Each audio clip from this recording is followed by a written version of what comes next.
Nah, untuk teori anti-diskriminasi dan sensitivitas multikultural atau budaya, dalam praktek Pexos itu gunanya untuk membantu dalam memahami berbagai rintangan budaya dan etnis, serta konflik dan perbedaan dalam masyarakat sehingga Pexos lebih menghargai identitas klien. Jadi di sini dengan adanya teori anti-diskriminasi dan sensitivitas budaya atau multikultural ini membantu akhirnya kita sebagai calon Pexos, sebagai Pexos agar kedepannya bisa memahami bahwa ada berbagai budaya, berbagai perbedaan maupun agama maupun ras dan usia serta jenis kelamin. Nah, perbedaan ini bisa membuat kita memperlakukan klien kita akhirnya juga berbeda. Sehingga perlu kita pahami hal tersebut, bahwa perbedaan budaya memiliki konsekuensi yang penting akan perkembangan pribadi dan pengalaman sosial orang-orang.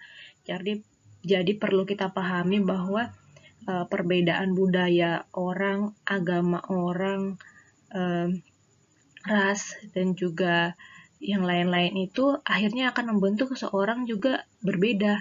Belum tentu sama seperti yang kita kayak contoh, beda budaya itu pasti beda cara makan kah, beda cara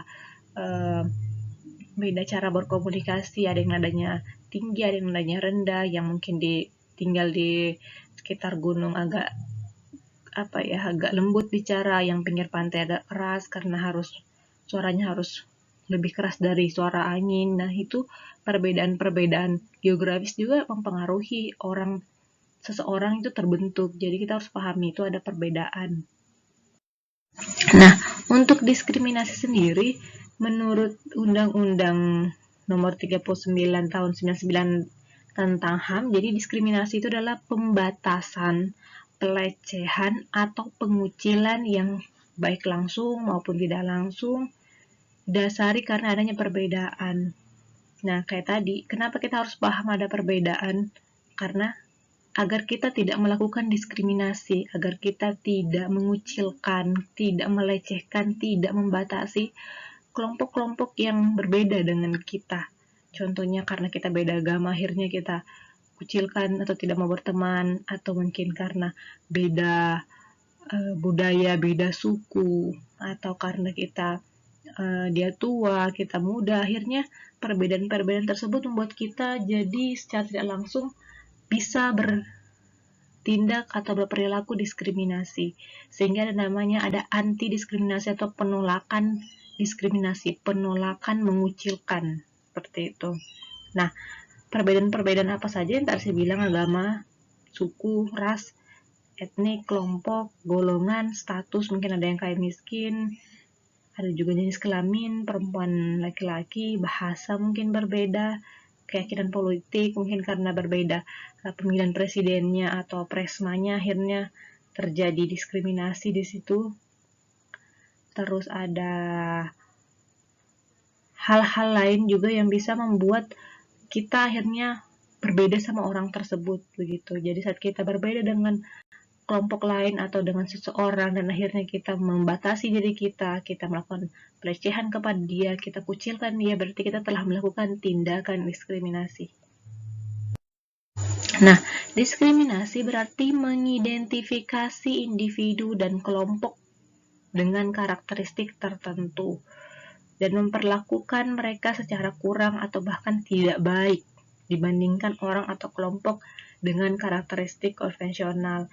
Jadi yang tadi saya bilang, bisa jadi kita lakukan tindakan yang akhirnya kurang baik atau tidak menyenangkan bagi kelompok lain atau orang lain karena ada perbedaan tadi. Nah, fokus diskriminasi adalah adanya ketidaksamaan dan ketidakadilan yang dipengaruhi oleh adanya perbedaan dan kedudukan sosial. Jadi kita ingat bahwa diskriminasi itu bisa terjadi kalau adanya ketidaksamaan atau adanya perbedaan atau adanya ketidakadilan. Nah, untuk penyebab terjadinya diskriminasi sendiri, yang pertama adalah faktor kepribadian atau perbedaan individu. Nah, ini bisa karena perbedaan agama juga di sini, bisa perbedaan warna kulit, karena kan sebenarnya anti diskriminasi ini pertama itu sangat sangat dibahas di Amerika Serikat karena adanya ras. Jadi nanti juga kita akan bahas tentang rasisme. Jadi di sana itu sangat kencang rasismenya. Akhirnya timbullah diskriminasi, pengucilan kepada orang-orang yang beda warna kulit. Nanti saya akan jelaskan di penjelasan rasisme di bawah. Nah, ini karena ada perbedaan dari faktor kepribadian, mungkin karena kita beda agama, beda suku, kemudian kita beda tempat tinggal, terus ada perbedaan kepentingan, entahkah itu karena politik, akhirnya kan saya pilih presiden ini atau bupati ini atau presma ini, kita berbeda, akhirnya kita lakukan diskriminasi atau kita korban diskriminasi. Nah, adanya perbedaan baik dari segi ekonomi ini bisa jadi karena status sosial, akhirnya kita merasa karena mungkin dia di bawah kita atau malah karena dia di atas kita menjadi korban, atau kita malah menjadi pelaku karena ada orang di bawah kita, seperti itu. Ada juga yang sosial, ini mungkin karena terjadi karena kita tidak kita merasa tidak, hampir kayak tidak selevel, tapi bukan alasannya karena ekonomi, tapi mungkin karena tempat tinggal, merasa kayak dia tinggal di tempat kumuh, kita tinggal di tempat elit, akhirnya kita menjadi pelaku diskriminasi. Nah, untuk upaya-upaya untuk menghindari tindakan diskriminasi, pertama di upaya bidang keagamaan ini menyangkut bersilaturahmi dan bersikap toleransi. Jadi upaya agar kita tidak melakukan diskriminasi, tidak kita kucilkan orang, itu kita bersilaturahmi. Jadi hilangkan perbedaan yang ada, kemudian kita toleransi tentang perbedaan tersebut. Dan yang kedua di bidang pemerintahan yaitu menyangkut pembentukan ratifikasi. Nah, ratifikasi ini adalah perjanjian internasional. Jadi perbedaan itu tidak hanya bersifat nasional ya, tidak hanya Indonesia tapi juga internasional. Karena ada kayak kita beda orang bule sama kita, caranya berpakaian, caranya berpacaran, caranya hiduplah berbeda. Nah, itu perlu ada perjanjian juga yang bisa membuat akhirnya kita nyaman begitu saat mereka datang ataupun kita ke luar negeri. Mereka menghargai. Dan pengawasan undang-undang dan peningkatan pelayanan masyarakat. Nah, ini upaya-upaya agar diskriminasi atau pengucilan itu tidak terjadi. Terus ada bidang pendidikan.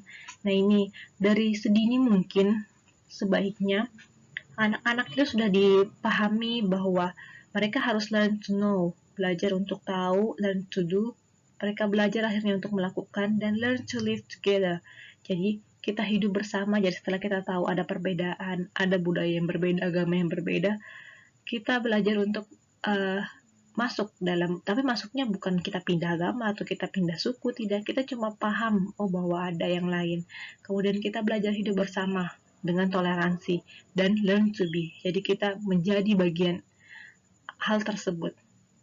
Ya, sehingga diskriminasi atau pengucilan, kita batasi diri kita itu tidak terjadi karena kita sudah tahu bahwa memang ada perbedaan. Kita tidak bisa merasa kita yang paling baik, yang paling benar. Terus ada juga upaya yang keempat, yaitu upaya di bidang sosial dan ekonomi. Dengan menumbuhkan jiwa bermoral, kita saling tolong, kita saling berbagi, dan menanamkan sikap sportif atau kita bersikap adil, tidak karena kita satu agama atau satu suku, akhirnya kita kasih dia lebih kalau kita berbagi, tidak. Tapi ya, kita harus adil. Jadi, saya kembali lagi, kalau langsung itu lebih ke peraturan, lebih ke kebijakan. Kalau yang diterapkan di lapangan itu lebih ke langsung ke tindakan kita, tindakan yang mengucilkan. Oke, untuk teori anti diskriminasi, jadi teori ini lebih condong ke paradigma sosialis kolektivis. Jadi aliran sosialis kolektivis ini menganggap bahwa Peksos itu profesi yang harus mensejahterakan baik individu, kelompok maupun masyarakat dengan cara meningkatkan serta memfasilitasi pertumbuhan maupun pemenuhan kebutuhan masyarakat. Nah, teori ini lebih berfokus pada upaya untuk mengatasi diskriminasi. Kenapa kita harus mengatasi diskriminasi atau pengucilan kepada klien, karena diskriminasi itu bisa membuat seseorang tidak sejahtera. Jadi kita harus menghilangkan diskriminasi tersebut agar orang tersebut merasa nyaman, merasa bebas, merasa sejahtera. Jadi sehingga dia menjadi kuat, karena biasanya orang-orang yang atau klien kita yang merasa didiskriminasi itu adalah orang-orang yang pasti kelompok lemah, yang kayak ditindas oleh kelompok yang kuat. Nah, makanya kita harus mengatasi diskriminasi ini agar tidak ada lagi namanya kelompok lemah atau kelompok kuat dan lemah, tapi adanya kelompok sama-sama, kelompok masyarakat.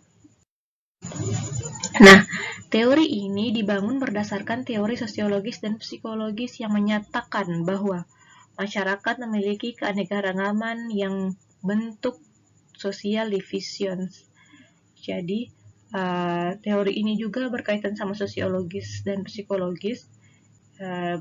Jadi, masyarakat memiliki anekaragaman yang bentuk akhirnya. Jadi, karena kita berbeda agama, berbeda suku, berbeda IQ juga, akhirnya kita biasanya membuat social divisions atau kelompok-kelompok yang kelompok-kelompok sesuai dengan karakteristik yang sama. Jadi kayak, saya mau sama yang pintar-pintar deh, kan saya pintar. Oh, saya mau sama yang satu agama deh, saya mau sama yang satu budaya deh. Nah, akhirnya social division ini atau pembagian kelompok ini membentuk pembagian kerja yang berujung pada pembentukan identitas sosial.